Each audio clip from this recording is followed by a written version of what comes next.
Bring in Peter Baker, Msnbc political analyst, chief White House correspondent for the New York Times, and co-author of The Divider, Trump in the White House 2017 to 2021. Also, Tim Heaphy, former lead investigator of the January 6th Select Committee. He's got a new book out as well. But let me start with you, Tim. Once Donald Trump is sentenced, he officially becomes a convicted felon. What is the legal significance of this? It's tremendous, Alex. I kind of disagree with Vaughn's preface that there's no legal consequence. There's obviously a legal consequence anytime someone has a felony conviction. You can't possess a firearm. In some states, you can't vote unless your rights are restored. There are lots of collateral consequences of conviction that afflict men and women across this country every day. Those are the legal consequences. There's also obviously the reputational consequence of having a felony conviction. So while it's not a period of incarceration or a monetary penalty, there are still collateral consequences just by having the status of being a convicted felon. Hang on. You're saying a president of the United States would not be able to vote. There are certain states in which he could, Mar-a-Lago being his primary residence. I know they had tried to restore felons' ability to vote in the state of Florida. Could Donald Trump potentially not vote down the road? It depends on the state of residence, right? Voting is a state function, Alex. As you know, the rules that govern elections are state laws. And I don't know exactly what the law is in Florida. But yes, in some states, a felony conviction precludes participation with many civil rights, including the right to vote, the right to possess a firearm, lots of others. And Tim, Judge Merchan is signaling Trump's not going to face jail time, indicating he favored this unconditional discharge. So what do you expect his sentence will be? What can Trump be sentenced to if not jail time? Yeah, it sounds like what the judge is saying, that there will not be any active period of incarceration or financial consequence. So it will just be a conviction. I don't know that there'll be any specific requirement to do or not do certain things.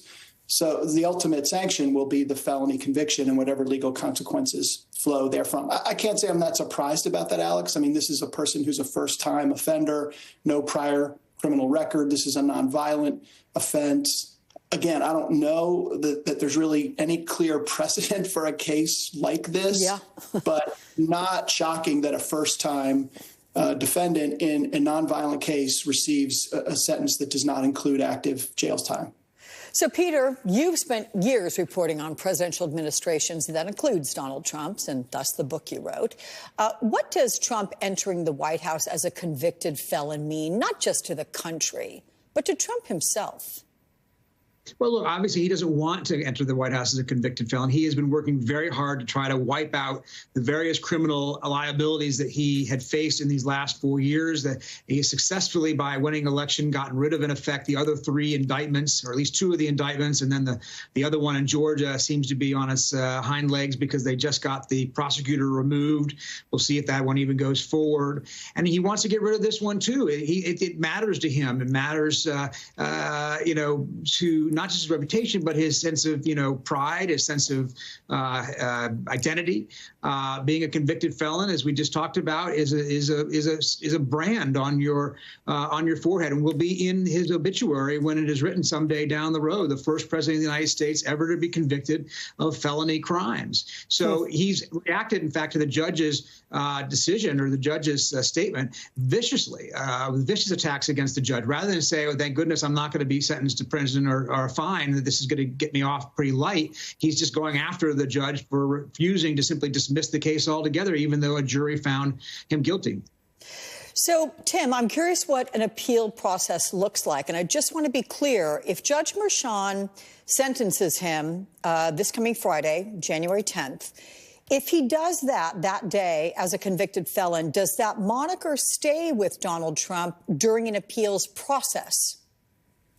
Yes, it does, Alex. The sentencing is the sort of final chapter in the trial court proceeding. The conviction stands. Even as he pursues an appeal, which it sounds like he will, he'll challenge the sufficiency of the evidence to sustain the conviction. He may challenge some of the judge's evidentiary rulings.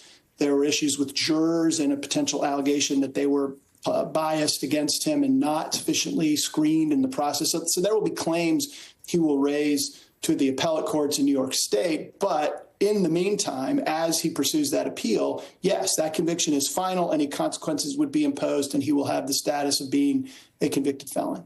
Could it be wiped clean if he won on appeal?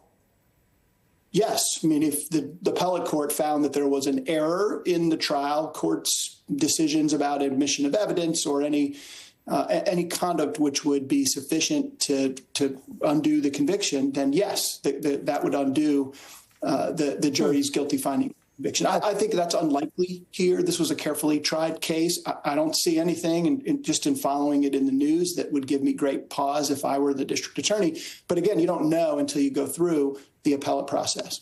Okay. Peter, please stay with me. I'm going to have more to discuss with you in just a moment. And Tim, you can grab a cup of coffee, but that's about all because you're going to be back with me later on this hour. Thank you. Let's go back to the White House. That is where NBC's Aaron Gilchrist is awaiting the start of the Presidential Medal of Freedom ceremony.